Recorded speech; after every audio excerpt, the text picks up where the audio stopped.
વિદ્યાર્થી મિત્રો, હવે આ રકમને ધ્યાનથી જુઓ. અહીં કહેલું છે કે શીલા અને સંગીતા વચ્ચે 20 પેન 3:2 ગુણોત્તરમાં વહેંચો. એટલે કે કુલ 20 પેન છે, જેનો ત્રીજો ભાગ જે છે એ શીલાને અને બીજો ભાગ છે એ સંગીતાને મળશે.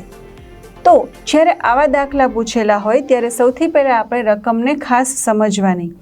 અહીં 3:2 એટલે કે 3 ભાગ અને 2 ભાગ એમ કુલ 5 ભાગ પાડેલા છે. તો હવે આપણે જોઈએ કે 5 ભાગ કઈ રીતે. જુઓ, આપણને 3 અને 2 તો 20માંથી આપણે 5 ભાગ પાડવાના છે. 3:2 એટલે પહેલાં આપણે કુલ ભાગ શોધીશું કે કુલ ભાગ કેટલા પાડવાના છે. જ્યારે આવો દાખલો હોય ત્યારે આપણે કુલ ભાગ જોઈ લેવાના.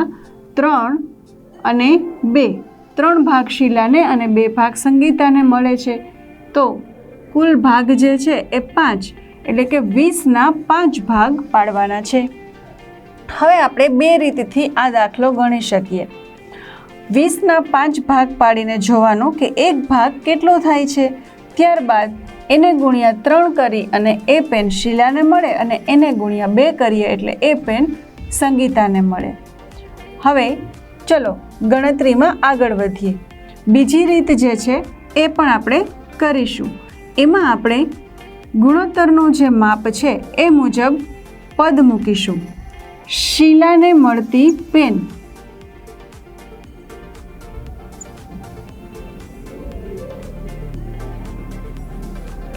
શીલાને 5માંથી 3 ભાગ મળે છે. તો 20ના 5માંથી 3 ભાગ આમ આપણે કરી શકીએ.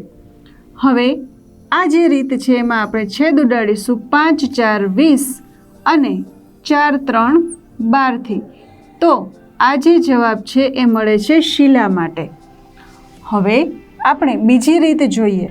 એના માટે આપણે કરીશું 20 જે છે એના કુલ 5 ભાગ. તો એના માટે 20 ભાગ્યા 5 બરાબર 4. એને ગુણ્યા એનો જે ભાગ છે એ 3 ભાગ છે એટલે 4 3 12. તો બંને રીતથી આપણો જવાબ આવે છે સરખો. તો શીલા અને સંગીતા વચ્ચે જે ભાગ પાડવાનો છે એમાં શીલાને 12 પેન મળશે. હવે આપણે જોઈએ સંગીતાને. સંગીતાને કેટલી પેન મળશે એ જોઈએ. હવે પહેલી રીત, કુલ જે પેન છે એ છે 20. એમાંથી સંગીતાને કયો ભાગ મળશે? તો 2/5 કુલ 5 ભાગમાંથી 2 ભાગ સંગીતાને મળશે. ફરીવાર 5 4 20 અને 4 2 8. તો એને 8 પેન મળશે. આપણી બીજી જે રીત છે એ જોઈએ. તો 20ના આપણે 5 ભાગ પાડીએ છીએ તો આપણને 1 મળે છે. જે ભાગ એ છે 4.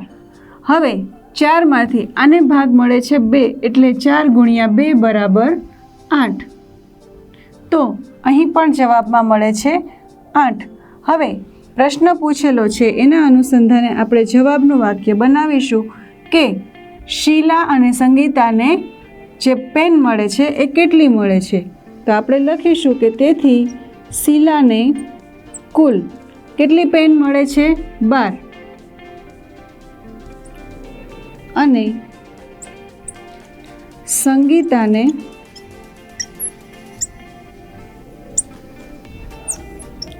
કુલ 8 પેન મળે છે.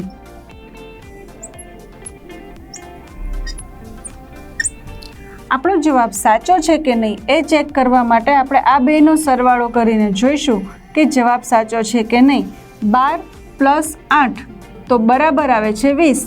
તો 20 પેનના ભાગ થઈ ગયા. 20 પેનમાંથી 3 ભાગ મળે છે શીલાને અને 2 ભાગ મળે છે સંગીતાને. તો આ રીતે તમે ગુણોત્તર શોધીને અઘરા પ્રશ્નનો જવાબ પણ મેળવી શકો છો.